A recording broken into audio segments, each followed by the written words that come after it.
More than 6 decades into their legendary career, the Rolling Stones are still finding new ways to make that unmistakable sound feel alive.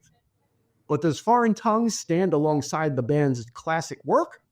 Or is it simply an impressive victory lap from rock's ultimate survivors? Stay with us. Get ready for the 3324 podcast, where lifelong friends Dean Legiro and Eric Kuber share their love of all things music and movies. Dean has directed short films and is a music trivia buff. And Eric, trained in audio engineering, brings his extensive knowledge of music and film to the conversation as they discuss, debate, and celebrate their favorite albums, films, and much more. Welcome, friends, to the 3324 podcast. So happy you could join us for a new release. And we seem to be, our new releases seem to be either Lord Huron or the Rolling Stones recently. You think that those are the only two active bands. Don't go by this show. But, or Lindsey Buckingham.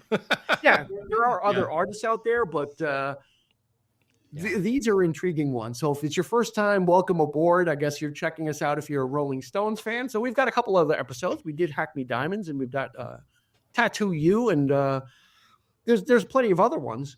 Mm-hmm. But if the Rolling Stones keep on putting out new albums, we'll do those first, I guess.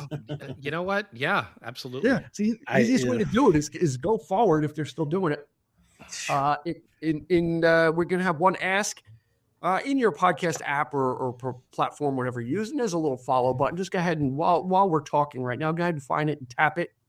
This way you get a notification when new episodes come out. You can pick and choose what you want to listen to. It's always good. Freedom. We're all about it, just like Devo said, freedom of choice. And whip it. And whip it. Gotta whip it good. Yeah. Joining us for this episode, Mr. Christopher Clark. Yes. Talking about the Stones. They were old when I was told they were old when I saw them in 1997, and now they're putting out a new record. Yeah. You know what? It's going to be tough for us to not retread some of the ground we covered on our Hackney Diamonds. Of course. Episode, yeah. Because, what could be said about the Stones that hasn't been said already is really kind of and what could be, and we were basically in awe of that album and what they were, what they had accomplished. So, that's going to be, this is going to be an extension of that. And maybe there's some new things we can unearth, but, like in the beginning, it's I think that's where we'll take it from. Is does this stand alongside, or is this a band just kind of finishing out? We'll get to that. We'll amongst other things to talk about the Stones. We do have some statistical information. It's a new album, so we don't have too much. But I had to dig a little further, a little deeper than I normally do. So here we go. The stats. This was released in July of 2026, produced by Andrew Watt, who has been their ongoing collaborator and who is a producer du jour for working with some of these older artists and understanding and making them not only still relevant, but having the respect to let them do what they do. Yeah, you know what I mean. Like there's always artists trying to bring their own thing, or producer trying to bring their own thing into it. But I feel like, especially we'll get to it, but this record, I think, definitely reflects that. Yeah, Watt absolutely tries to understand what makes a band tick and find that. And he did it with Ozzy when we did the Patient Number 9 album. He's really good at that. So, you see, he seems to be everywhere, but there's probably a reason why he's like the Mutt Lange of nowadays, or whatever producer you want to plug in. Yeah, that was very prolific, and the Rick Rubin of this era, or whoever it is, or the Ron Nevison, Nevison. Any of those guys. He is the guy, and he's in demand from these big artists as well because they want him. So there were 2 singles released, but it doesn't really matter because those don't chart anymore. The first single was In the Stars, and then the second single was Jealous Lover. We have no chart act. It's just that's the way it is nowadays. But it did debut at number 7 on Billboard. So we do have that. Debuted at number 7. So that's nice. And it's much critical acclaim. It got a lot of positive. A lot of positives. So I can't argue with that. Yeah. Mm-hmm. it's the 39th Rolling Stones album to crack the top 10. Wow. So meaning, so let me reframe that. This album, Foreign Tongues, is the 25th Stones studio album, but between compilations and live and all the other things they have, this is their 39th top 10 album, which is a record. And the only person behind them is Barbra Streisand. Really? With 34. Amazing. Yeah. Amazing. Yeah. So They're just, they just keep going. So let's start this process. Let's kind of, I think we need to start the process with Hackney Diamonds, because Eric, if you remember, Chris, were you on that episode? I was not. I think that was right around the time I started coming on, so I wasn't on that one yet. It was BC before Chris. Before me, yes. But I did dig that record, especially the single. "Angry" is one of my favorite later period Stone songs. So I thought that was a great single. And during the making of that album, when we had talked about it, Eric, it was an embarrassment of riches. They had so many songs, they had extra songs, and I believe at the time I said, or that we read, that they had enough for another album, like that they had enough to kind of get going, which is true. This album is a combination of the material they had from Hackney Diamonds that they did. Yes. They recorded these songs, and then Ronnie Wood said, "We've got another 10." That's right. For the next album. God. There's a whole nother album on the way. There's a whole potentially already 10 in the can. So it seems like with Hackney Diamonds, they did all the heavy lifting of we're gonna make a lot of stuff at once, and then we've got stuff to carry us to the next album. But then if we keep making it a full album's worth, we've got extra to push us to the next project. Yeah. Yeah. It's almost like what Metallica did or Ozzy did. What's that? So it's almost like what Metallica did with Load and Reload, or like what Ozzy did with Diary of a Madman and Blizzard of Oz. Same kind of thing. Like it's incredible. They did both at the same time almost. Yeah. Yeah. So they kind of gave themselves a nice padding for when they reconvene to kind of continue. And then, so they've got 10 that they're bringing or whatever. So if you do another 20, you're going to pick from those 10, and you've got the next set in on deck for your next project, which is kind of it's heartening to know that they're thinking that far ahead. That's right. And just the ability to, especially at their age, to just I can't even imagine the ability to create, to still sit down and write and collaborate, and just not only with themselves, with the three remaining members, but with all the musicians that we got, some pretty heavy players on this record. Yeah, seriously. And they're not like in that guest star spot where they're like, they're singing like a duet with them or anything like. They're playing their respective instruments. Steve Winwood on organ, for example. He's on almost the whole album. Paul McCartney on bass. Yeah. Those are the things that they're like, we're still the Stones. You guys are just going to come in and just sort of accent. And it's, oh my God, it's incredible. Or like just like Bruno Mars, his one credit on the record, cowbell. Yeah, he didn't sing, he didn't write into it. The guy's just like, I want to be on a Stones record. I'll play the cowbell. Fucking A. Yeah, I mean, absolutely. I said as much about Bigger Bang. Okay, because that's the first time I ever actually saw the Stones was on that tour. So that album had some special resonance for me. But I thought that was a solid record back in the day, especially the bluesy aspect of it. And it's like, of course, with Hackney Diamonds, again, it was like, okay, but just the fact that they're just making new music is what excites me. I don't care. I don't want this to be another Exile on Main Street at this point. We're not making those comparisons. Okay. We're just all we care about is the fact that they're still doing it, and they're making some solid stuff. And let's be real. To me, I feel like they improved. Like, those. Like, I remember I saw them on the tour for Bridges to Babylon, which was like 8 years before Bigger Bang. But like, those records that they put out, like I would say between like 83 and like 97, 98, you bought them. If you went to the tour, it's almost like you bought them out of obligation, but it wasn't like anything where you were like, this is awesome, or this is really good, or this holds up to the Stones' legacy. I feel like from a bigger bang forward, particularly when you start with Blue and Lonesome and they just come out with like a record of blues covers, Yes. they're getting into their late 70s and 80s, and they got better again. It's almost like they found their groove again that they kind of lost. At least, I'm not saying performance wise, I'm talking about like songwriting wise. It seems like, I don't know, it's because if they're writing with people or they have people that finally have the balls to say, this is shit, this is good. You know, like there's somebody that's willing to tell Mick Jagger, I think you need to go back and work on this some more. Like, but I feel like that like 2005 to 2026 period, you actually see an improvement in their work versus what you saw in the 80s and 90s. Chris, yeah, they're settling in also, right? They're kind of just like, after all these years, they're comfortable, right? They're comfortable with like, just, you know, here's what they're not trying to make the definitive statement. They've done that already. They don't have nothing to prove.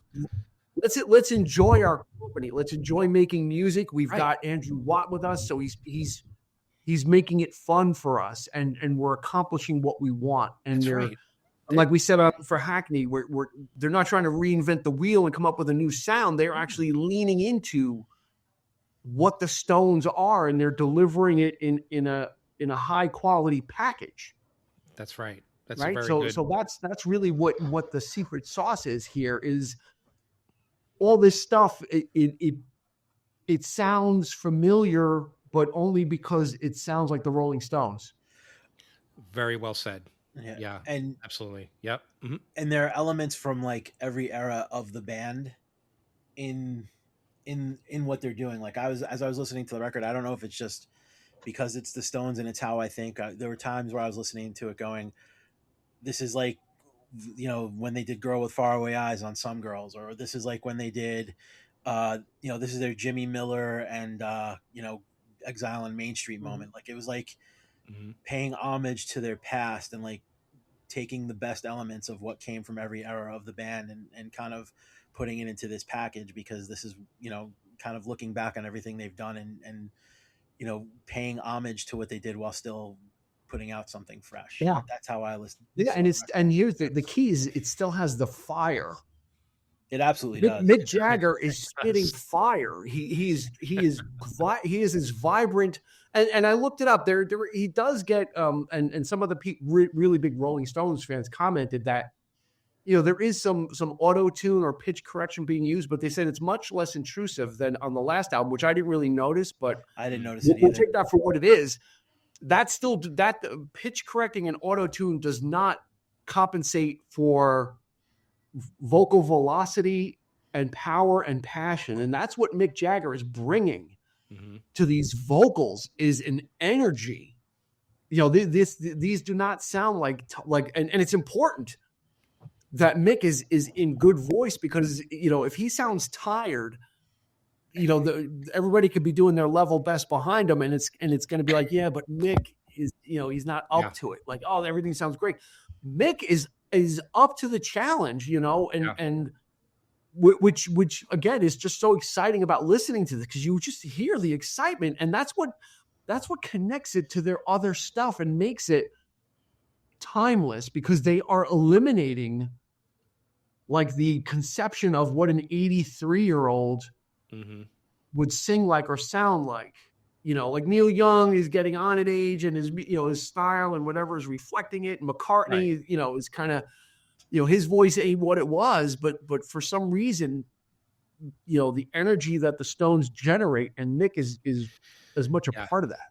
Yeah, I don't know. It's just I'm grateful for this stuff. You know, it's like I you know, makes me want to go back and just go through their entire catalog and just be, you know, the kind of Stones fan that maybe I should have been up to now, you know, because, you know, the fact that there's just, I don't see it as like, oh my God, these guys are still around. Like, no way. Come on. I mean, you guys are, they're way past the point of setting that example of being just, you know, the greatest rock and roll band, arguably the greatest rock and roll band. I mean, it's not even about that anymore. It's just about putting out good music, and that's a really, really important today. Yeah, but also in the meantime, they're putting their peers, their contemporaries, to shame. You know, like, and I don't mean that in a bit. It's just like they're just showing, like, you know, and no one had more animosity in fights, but you know, than Keith Jagger Richards and Richards. Mick Jagger. I mean, now those guys, you know, they were the Townsend and Daltrey. You know, and it speaks to them being able to kind of work together. Again, it's got to be the atmosphere. It's got to be it's got to be the atmosphere that Watt is setting. Has to be like allowing them to be creative like this, and having that relaxed atmosphere where they can come in and just kind of do what they do best, and have somebody support that. Because this, I dare say, this album is a little bit rougher around the edges than Hackney Diamonds, but when I say that, I mean grittier. Yeah, it's it's got, you know, like Hackney Diamonds was like, let's show you what the Stones are like in the 2020s. Yes. And now this is like, well, we're going to take some sandpaper and rough it up like we used to a little bit. Like, that's right. Like, now we proved we can do it, and now we're going to Rolling Stones it up a little bit more, you know? Yeah. And I think part of that comes from the fact that Watt himself is a rock and roll musician. Like, I mean, before he became like a hotshot producer, his first thing of note was a record he put out with Glenn Hughes from Deep Purple and Jason Bonham.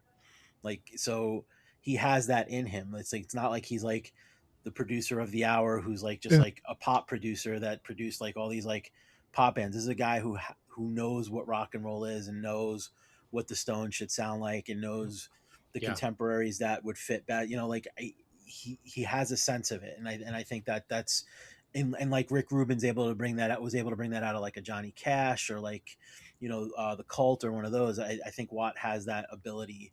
He probably does it in a very different way than Rick Rubin does, but I think he has that ability to get those sounds out of his. I think the best producers do that. Yeah, you know, when you get a producer that is imposing their will, you know, you can have good results depending on the band. If a band is kind of directionless, sometimes a producer can kind of come in, right, and give them what they need. But for forces of nature like the Stones, you don't need a captain of the ship. You just need someone at the wheel steering it. You know, but you don't need the guy he needs, and I'm sure he's a trusted collaborator. He's on the album performing as well. I was gonna say plays a lot of guitar on the record. It plays a lot of instruments. He's all over the place. But I think, you know, I it's just that comfort. I think it's getting them comfort. So let's talk. Eric mentioned a cast of thousands. This is like Ben-Hur of wild. who's on this album. So it, you know, besides, you know, right now, I mean, for all intents and purposes, the Rolling Stones are a three-piece. You know, Jagger, you know, Keith Richards and Ron Wood. There are two songs still that have Charlie Watts on them. One is on the album, one's a bonus track.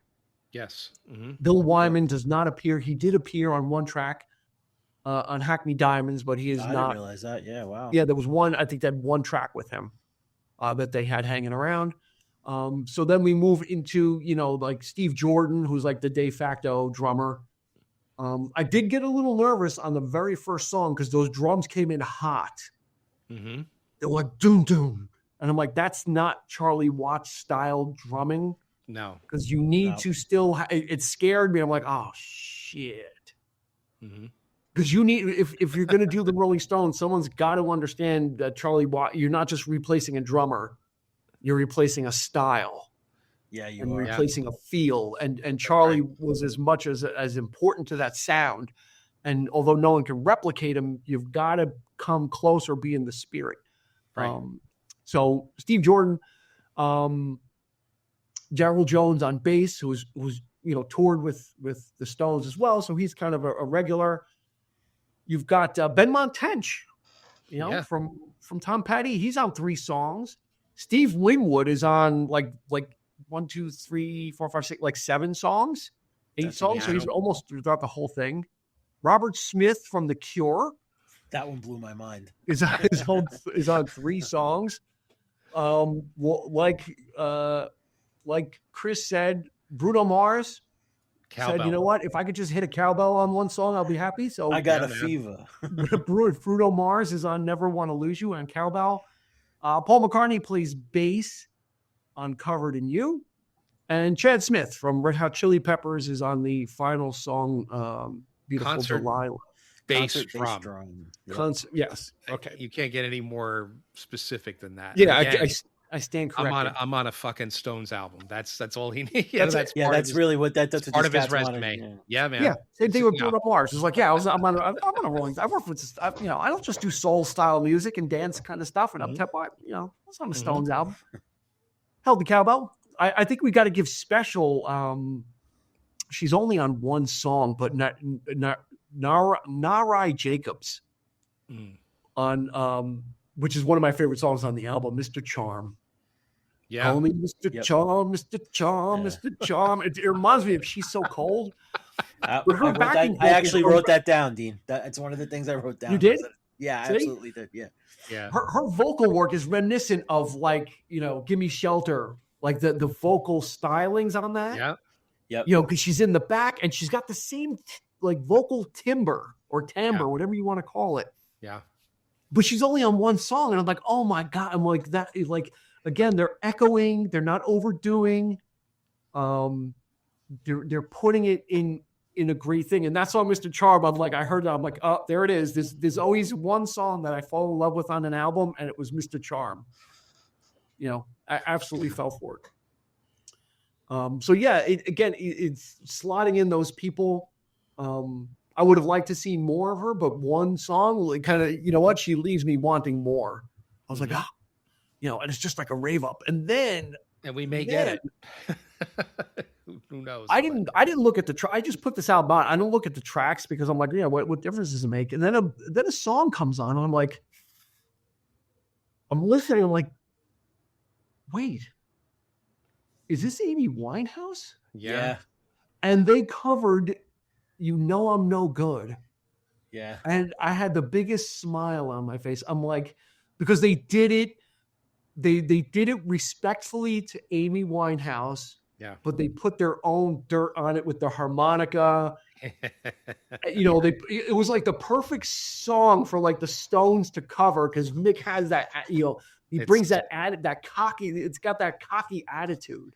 It was one of my favorite tracks. So. Yeah, I was so surprised. Say that about a cover, with the Stones to cover a song. Yeah. I mean, that, but to have that as one of your favorite tracks, absolutely. And again, it's just, today's day, that's what I love about, these older folks, or even the younger folks who are trying to emulate what was, and to bring back that spirit of just making great music, just for whether or not it's just for the fans or just for people in general. Just you want to know what the Stones are all about, you could easily say this album is a reflection of that, but go back and it's going to be even better as you go back further.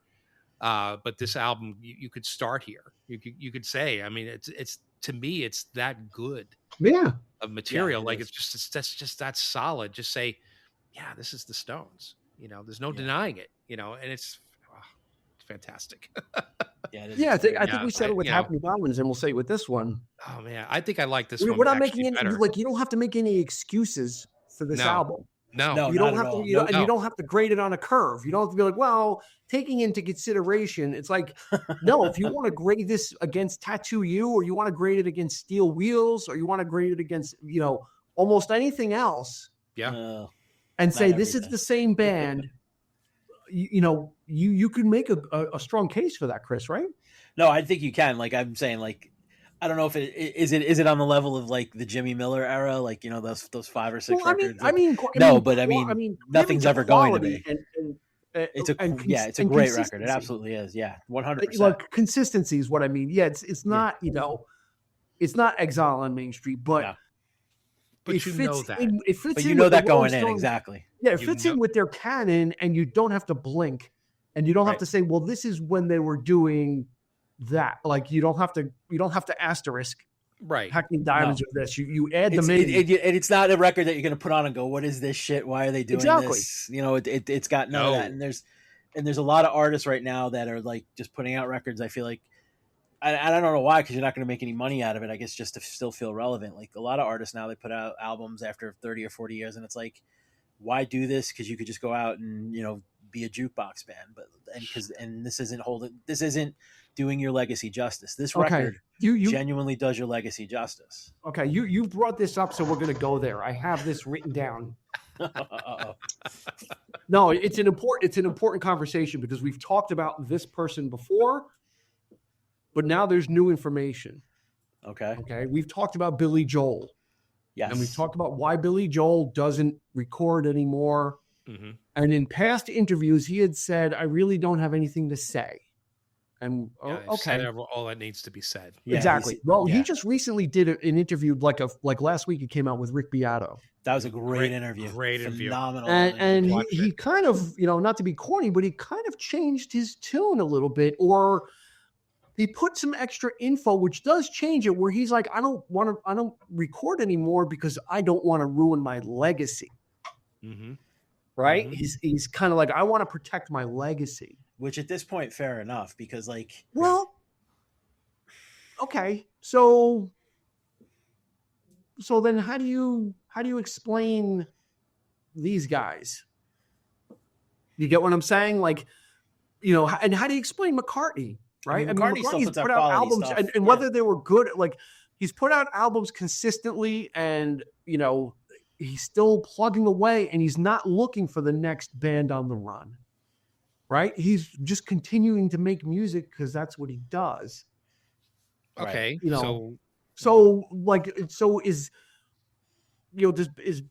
Is Billy Joel? Do the Rolling Stones disprove that rule of artists that they should probably think you don't want to soil your run? And Robert Plant's done the same thing. He does He doesn't sing Led Zeppelin style songs anymore because he can't, so he doesn't try to. He goes on, he does something else, right? That's right. I mean, he evolves into something else, and he's not tarnishing his legacy by doing that. He's acknowledging.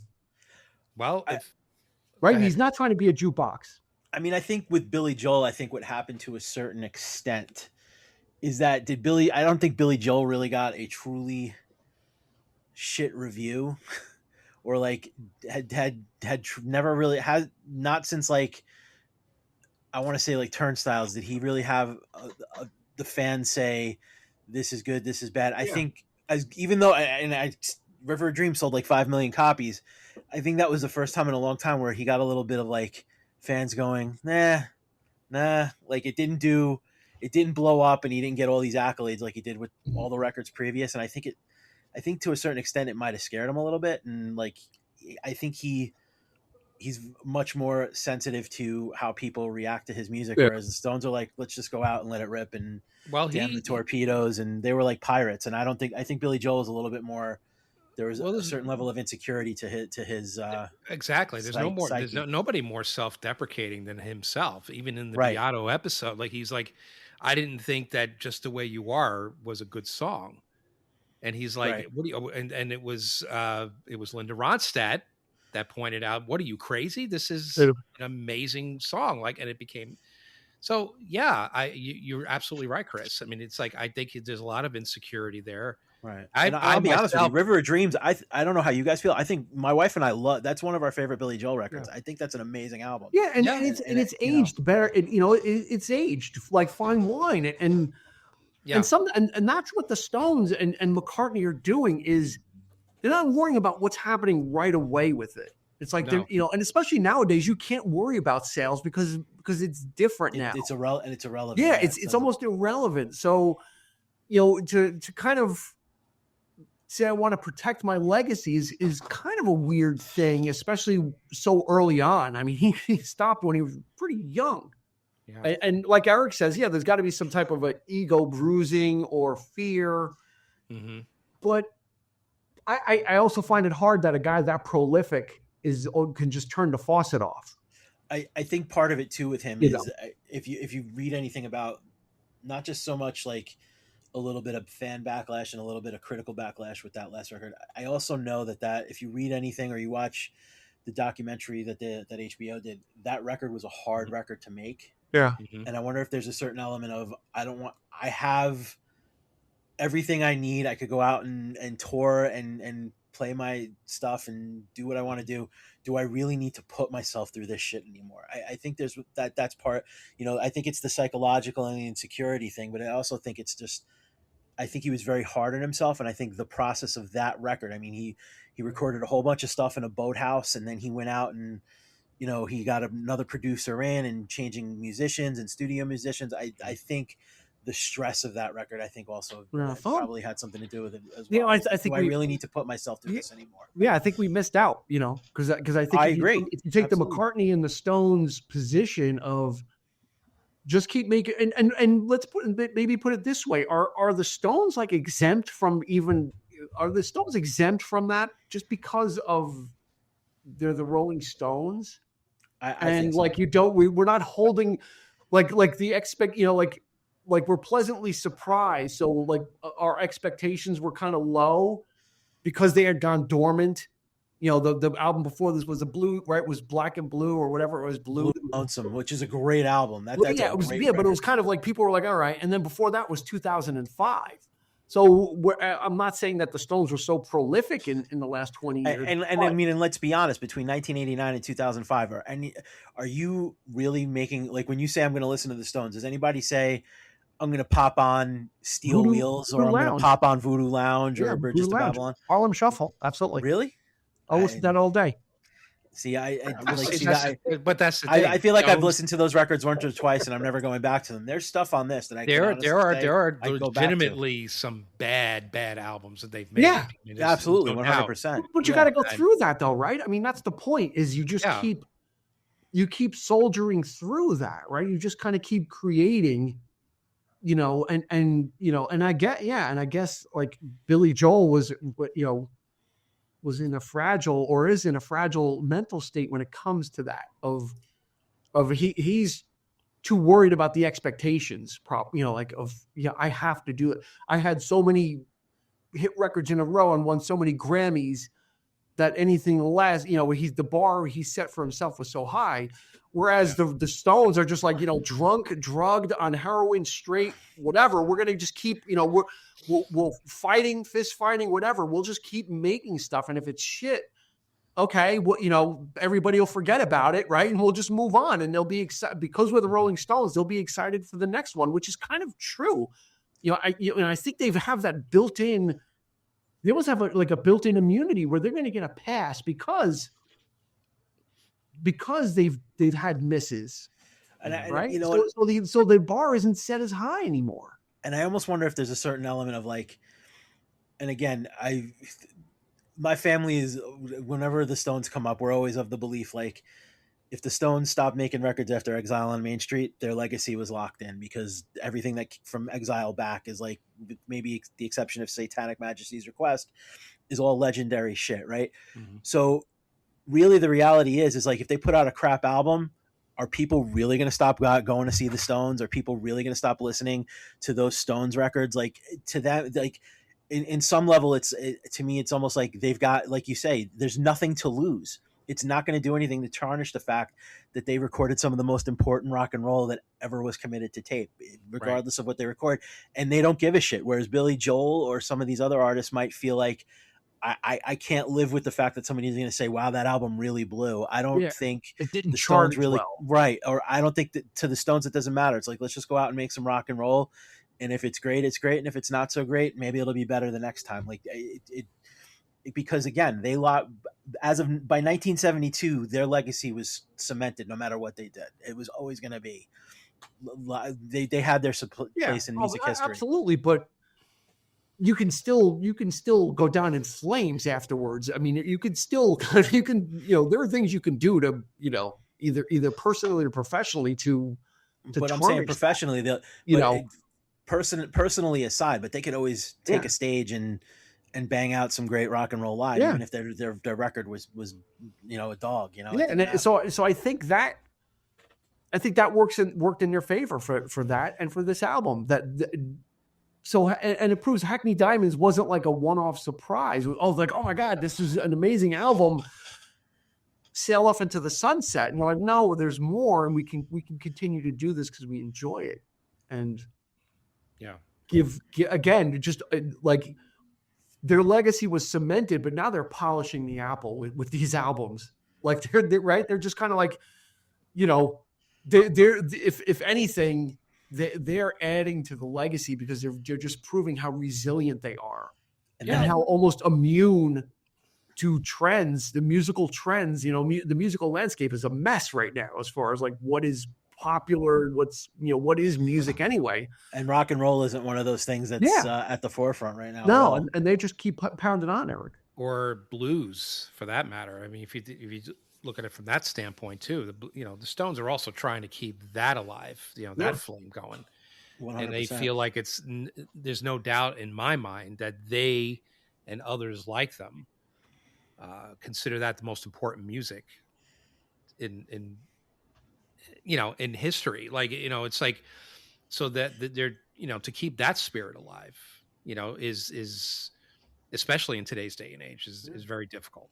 So, and I guess are they considered now heading into that niche territory where it's, they're only like either diehard fans or people or young people who are just getting into, what's this thing called the blues? I want to know what that is. And Stones could, you could start there as like one of the formidable bands of bringing blues and combining that with, sort of rock and roll and that kind of thing.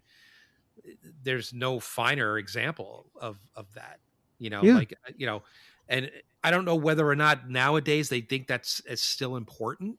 You don't really hear much about that, and nothing's really being said. But I'd like to think it is. I'd like to think in their minds that they're trying to, just to keep that. Yeah, it's always going to be a base. It's always going to be a base of their music. You can't listen to this album and not feel exactly. Yeah, that's from the opening cut. I mean, I was going to say the opening cut's an amazing. Blues number. It's fantastic. Yeah. This is not like a pop rock album. This is a rock album, and it's got and the band is has a blues basis from the get-go. Stones at their absolute best. 100%. The bluesier they are, the better they are. And I've always been. Let's talk a little bit about Keith. He's got arthritis, but he's still playing. One of the reasons why the Stones are not touring and they canceled the tour is because of his arthritis. The latest word is that there's never going to be like a worldwide tour, but maybe an opportunity for some residencies, which I could absolutely see. I could see them doing maybe a couple of shows a week at the Sphere. Sure. For a few, because they would do like grueling worldwide monster tours, and Keith is like, I can't, I can't with the affliction I have.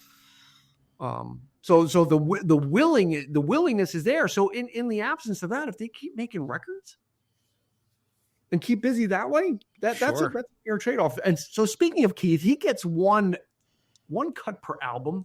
Usually. There's always the obligatory Keith song. There is, and this one took me by surprise, and you guys may need to listen to it again, but his song is Some of Us. Mm-hmm. And when I first heard it, I'm like, do I need to check the liner notes to see if Mark Knopfler is on this album? Because he sounded like an older Mark Knopfler in the beginning. Like the phrasing sounded very much like a Dire Straits style vocal performance. And you guys got to go back and listen to it again.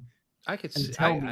I think I could see that. I absolutely in the beginning, I'm like, wow, he's like channeling like Mark Knopfler in this. He's not trying to imitate it, but just the phrasing and the way his voice was like that. Almost, how Knopfler can sometimes have that singing voice. Mm-hmm. Like six blade knife. Yeah, that type of vocal. That's what this reminded me of. Like it's kind of like really low key.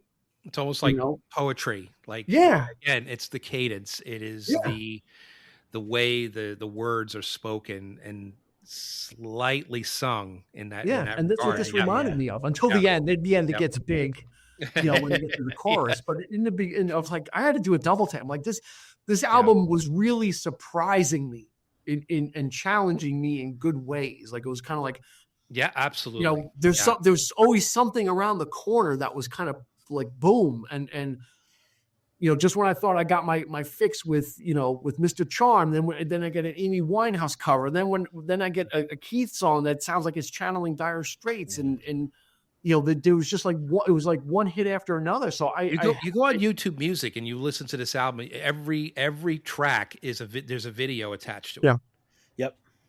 So they really went all out with this thing. I mean, it was this was no just okay, we'll slip this in there kind of thing. I mean, they probably can. If they're not going to tour, why not go give these extra things now, right? Mm-hmm. Since you have the opportunity to keep yourself relevant, right. and meet the people where they live, the listeners. And can we just? I think this needs to be said because say it then. This doesn't happen. This doesn't happen much anymore. Say it. And say it. All right. I'll say it. No, but and then I know this is a completely different band, but a couple of years ago, when Blink-182 got back together with the original or the classic lineup, and they put out a record.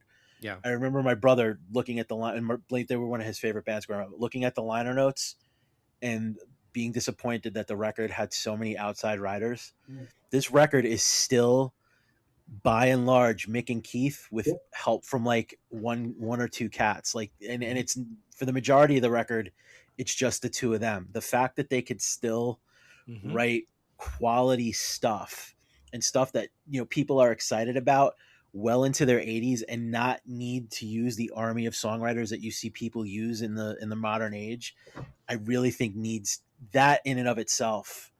I think is an enormous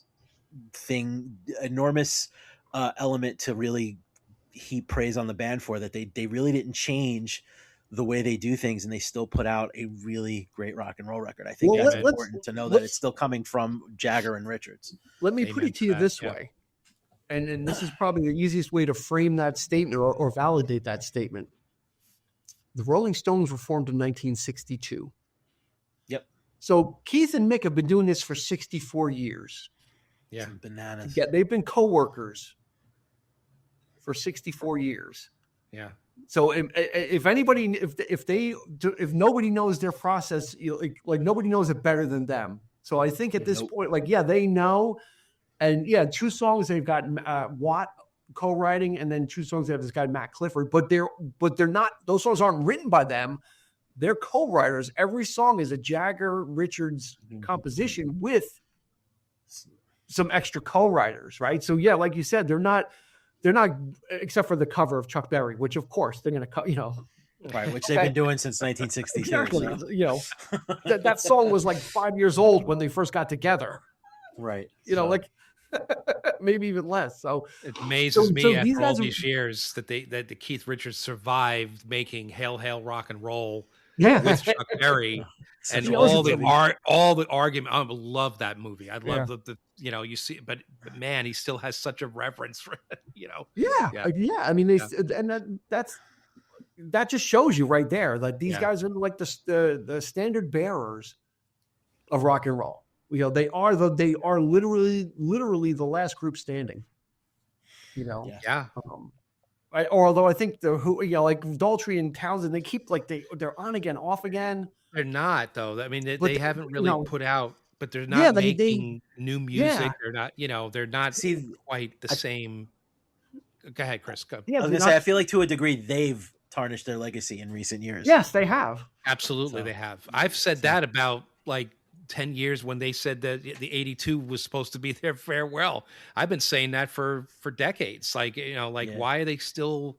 They could have put out something new, but but it's not the Who. Yeah, but I've said it before. I'll say it again. It's just not the Who. It's Townsend and Daltrey. They found a way to do it though, right? That was smart and and the brains were still there. Townsend is like the brains. He's like the mastermind. So, right. If he, but again, the will or whatever, or not trusting a collaborator. That's the thing. The Stones gave their trust to Watt. Yeah. Who's bringing him over? He's bringing him over the finish line each time so far. He's done it twice in a row. That he's delivered for these guys, understanding the sound and bringing rock and roll and then bring even a dirtier sound. Yeah, absolutely. I get that. Yeah. But for me, it's not the sauce, without Moon and Entwistle. I mean, it's just not, because they brought something completely unique to the Oh, Who. absolutely. You take Townsend and Daltrey, but they could just carry on and do something completely different and have some brilliant music come out of it. But it's just like, but those two, the rhythm section of Moon and Entwistle for me is what made so the unique. Who the Who. Yeah. It's the absolute sloppy, messy. They don't know what the fuck they're doing. This guy's playing over this guy. Like, what's going on here? Townsend has to resort to playing rhythm guitar just to keep the rhythm going. Like, he was the one that was the click track of the group, because Moon and Entwistle were all over the place. Yeah. But that's what made them who they are. That was the secret sauce. Who they are. But yeah.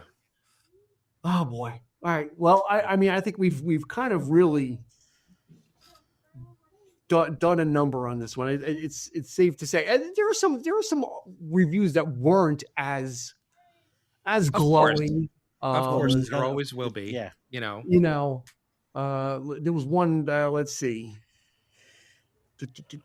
Loud, noisy. D+. Whoever Grant Sharples is. Wow. It defangs, as its pristine polish sands down the edges and defangs the Stones' guitar solos. The shambolic rowdiness that defines the band's best work is almost entirely absent. You know what? It's not shambolic anymore because they're not on drugs. Right. It's like that was a feature. It was a bug, not a feature, because they were such a mess that music was reflective of it. Mm-hmm. So you can't replicate that for a particular reason. And I think that's the reason you can't do that. And I think the idea that the edges are gone is crap to some degree too. Yeah, no. Like, Rough and Twisted is just like, it's dirty, it's raw. Back in Your Life, it's a great ballad, and it's got like this blistering, ridiculous solo. And to me, Beautiful Delilah sounds like it would have been at home on like Sticky Fingers or Exile on Main Street. I definitely think that's some of that stuff that he said is gone is still there, and probably the guy needs to give the record another spin. Yeah, well, you might be mistaking, modern production techniques for not sounding like it's from the 70s. And you know what? That's fine. I don't need you to gimmick me right with making it sound like that. Although it kind of does. There is, mixed vocals do almost have like a lot of times have like a megaphone sound. Right. Almost sounds like he's singing through like a megaphone. Like it has like that kind of process sound, but that's part of it. It was on Hackney Diamonds also, and it's just almost like an overdriven microphone that he's singing into. But he's always done that. That goes all the way back to Sticky Fingers. Like, so those elements are there, but it's going to sound nice. It's going to sound clean. It's going to sound sharp, but it's also going to sound crunchy the way the Stones. There's guitar tones that Keith gets that are they just have that jingle. They have that jingle to him when he hits a chord, like on In the Stars. It's got those classic riff sounds, and that guitar sounds the same. Yeah, it sounds the same as the same guitar tone as in Jumping Jack Flash. Because it just sounds better. It's produced. It's rounded out a little bit, but that sound is still there for me. I don't know. I mean, God bless them. That's all I got to say. Just absolutely. You were so excited when you really wanted to do it. Like when I mentioned it, like we mentioned it last week. Like you were ready to do it right then. You're like, I want to talk about this. Yes, I mean, for me, God, I mean, it's like, it's not about nostalgia. It's not about looking back. It's about the fact that they're still kicking. That is something to be admired. That is something to be absolutely. The level of respect I have for these guys is just beyond measure. It's just, and I think many of their peers would agree. The critics can be, whatever. They're going to, say what they want to say. Themselves. But again, like I'd like to see, a critic be it 83 or 84 or whatever, and write quite the same reviews, like these guys are still playing music and making people happy. And that's key. Nowadays that has to be, and because they have no other reason to do it. They've got all the money in the world. They have nothing left to prove. They don't have to prove anything. They don't need to do anything else. They don't have to do anything. They don't even have to do this, but they want to. The fact that they want to, they still have the stamina and the energy to do it. God bless them. That's what I got. It's the staying power. Yeah. To paraphrase the Stones, it's only rock and roll, but they like it. Right. It's like this is and that's the beauty of is if you think back to 1962, this was a genre of music that was supposed to be a fad. It was supposed to pass through. Right. It was not warmly welcomed, by the older generation much, so this was something that was frowned upon, and musicians in 1962 playing this music, this was not supposed to be a long-term career. It was supposed to be like, well, we made some music and then I'm going to go be a mailman. Yeah. Like once this fad passes, right? Once I'm kind of, it was fun while it lasted. 64 years later, we're still talking about a genre of music that these guys were one of the pioneers of, if not, second to the Beatles in the British invasion, right? Mm-hmm. These guys were there for it. And 64 years later, they're still making music. And they were there for the British invasion. Right. And they're still making music 64 later. And we are enthusiastically, happily talking about this. Yeah. We're not saying, oh my God, why these guys aren't, give it time up. Time to hang it up, Time to hang it up. There are artists that you can hang that label on. David Lee Roth. Motley Crue, David Lee Roth. These guys are not it, man. And they're younger. Yeah, they are by a lot. Yeah. So. All right. You got any, let's wrap it up. You got any favorites? Chris, any, mine are going to be easy. I really like, Some of Us, I thought was a good one. Rough and Twisted, I thought was an amazing blues song. I think the ones I talked about, I would say Rough and Twisted, Back in Your Life, and Beautiful Delilah would probably be my three. Yeah, and you got a lot of songs. You got an hour's worth of music on this too. So it's a nice. It's not like they're skimping. It's like, oh, we eked out 8 songs to make it an album.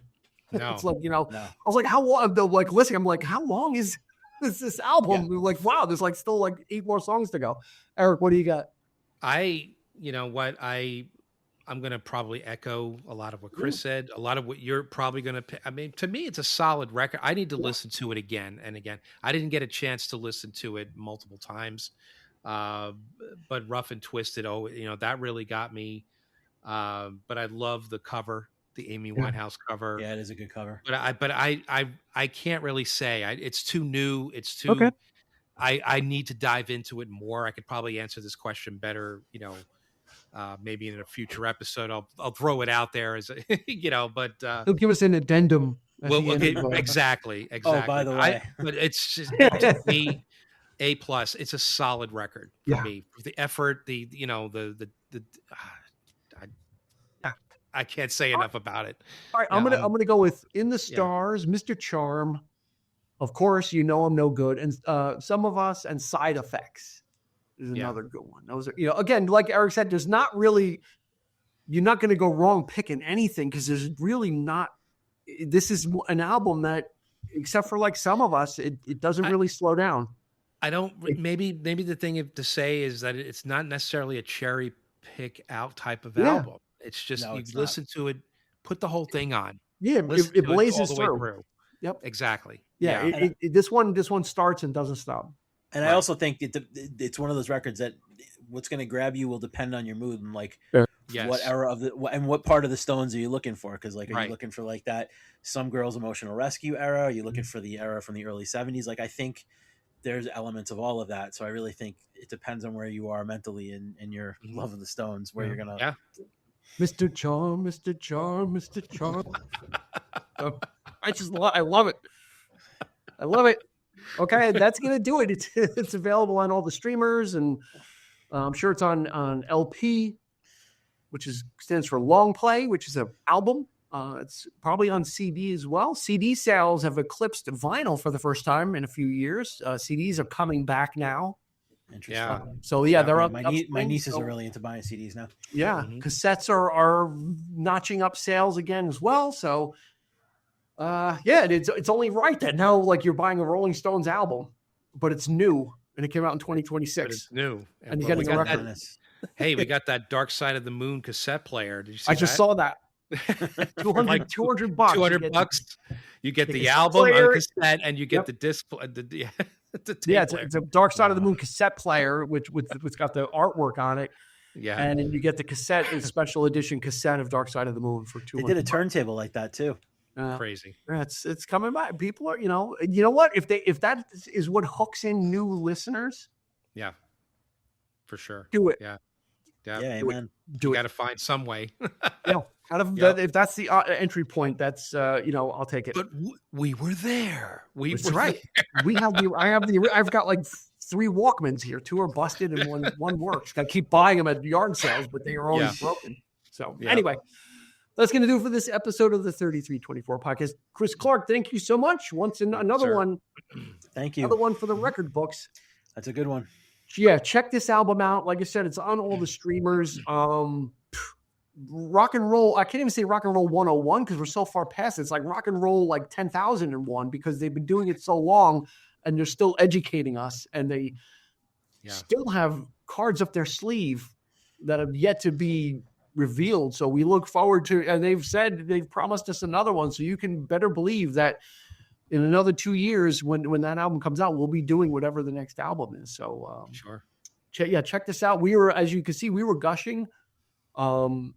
And we think you'll like it too. If you like the Stones, if you like rock and roll, this is just an easy ad. And this way you could tell your friends, hey, I listen to new music. I listened to an album that just came out a couple of weeks ago. You don't have to say what it was. You say if an album just came out, I listened to it. There you go. Yeah. It was number 7 on the charts. I mean, what do you want I'm listening to new music. That's all you got to say. You don't have to say anything else, and you're fine. You're covered. You got your cred. You got your street cred for I listen to new music. Mm-hmm. That being said, for Chris, for Eric, this has been Dean, and we will catch you on the flip side. You've been listening to the 3324 podcast with Dean Legiro and Eric Kuber. You can find us on your favorite podcast provider, so please like, subscribe, and rate to become a part of the 3324 family. Your feedback is important, so make sure to follow us on Instagram and Facebook at 3324 podcast and on Twitter at 3324p to join the conversation.